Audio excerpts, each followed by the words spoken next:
Isang magandang umaga. May gagawin ako ngayong Whirlpool na red no frost to, na basic 2 doors no frost. Ayan o.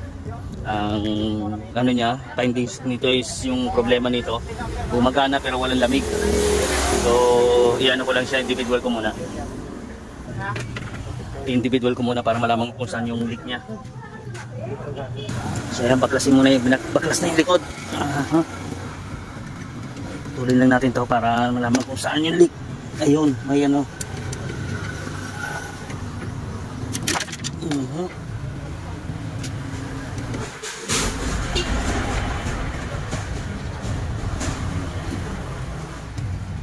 Yung loop. Tanggalin mo ba yung tubigan doon sa ilalim nyo, no? Hanapin muna yung leak.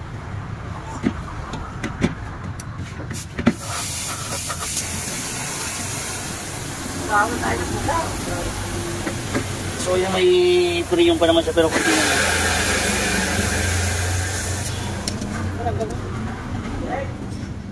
May priyong pa naman siya pero konti na lang. So yan, individual ko lang muna to. So ito guys, nilagyan ko na muna siya ng charging line. Yan, tinanggal ko muna yung sa connection ng ano niya, compressor. Para malagyan ko ng charging line, tapos pressure ko muna.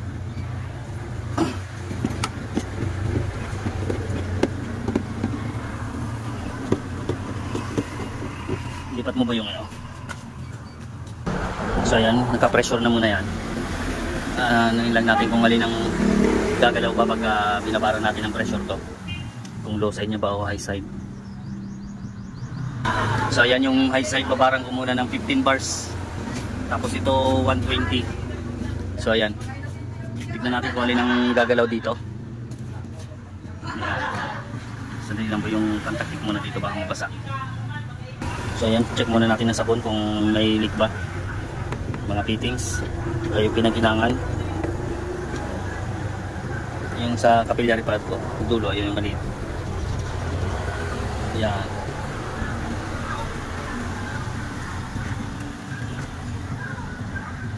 Ayan yung ano, 15 bars, yung high side. Tignan natin mamaya kung bababa ba siya.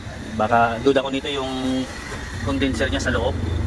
Pag yan ang bumaba, lagyan na lang namin ulit ng condenser dito sa labas. So antayin lang natin guys, abangan nyo na lang. Ito guys yung no frost na binabarang ko kahapon. Prinisyoran ko, hindi naman siya gumalaw. Ayan o, hindi nagbago yung ano niya. I-reprocess ko na lang to. Hindi nagbago yung pressure niya. So ibig sabihin wala tong leak. I-reprocess ko na lang. Ito guys, flushing muna namin to.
So yan guys, pressurean muna namin to.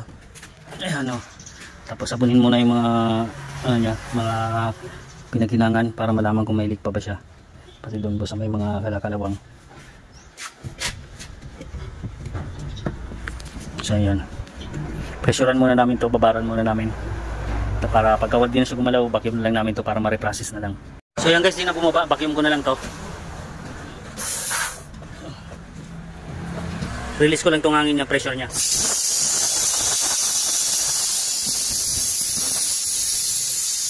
So yan, vacuumin ko lang muna. Kahit mga 1 oras. Kargahan na muna ng preyon. Ayan. Kargahan na muna namin ng preyon to. So yan guys, humana na to. So kargahan muna ng preyon. Ayan. Gumagana na yan.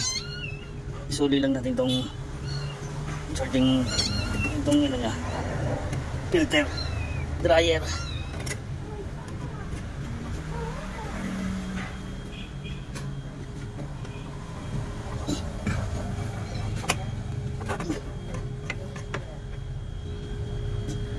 Yan.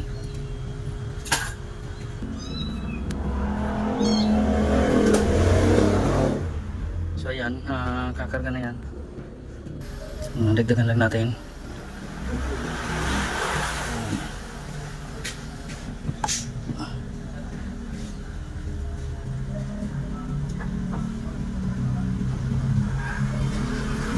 So ito guys, okay na yung ano nito. Gumagana na to, okay na yung preyon yung karga. So ayan, check natin yung loob kung malamig. Pero ito yung init na nung ano niya, condenser niya dito. Yung high side niya ang init na. Hanggang dito to, yan o. Naiinit na siya. So nilagyan ko na rin to ng tubig. Yun o. Ayos na to guys, malamig na yan o. Yan o. Yan yung hangin niya o. Yung hangin niya, yung lamig niya. Okay na to. Nasa loob. Sakyan dyan o. Nagulat nga ako. So yan guys, obserbahan muna to, ganyan lang muna siya. Sa bukas na to i-print shop. Saka paganahin muna namin to ng 3 araw kasi defrost timer, may defrost timer to, yun, no frost. So para ma-testing namin ng ilang araw kung talagang okay na yung lamig niya. Baka mamaya may problema na yung no frost nito. Yung di siya makapagpatigas ng yelo pag after 3 days. Kaya obserbahan muna namin to. Deliver namin to mga 3 days na before. So yan guys, okay na to. Okay na siya, okay na yung reprocess niya. Malinis na rin yung system niya dahil pinashing ko na rin yan. So ito guys, Whirlpool nga pala tatak nito. Ayan. So ayan. Okay na yung lamig niya guys. Pati yung ilalim niya. Ox na to. Yun. So Whirlpool. Wala. Ano? Ayan na. Okay na to guys. Bye bye.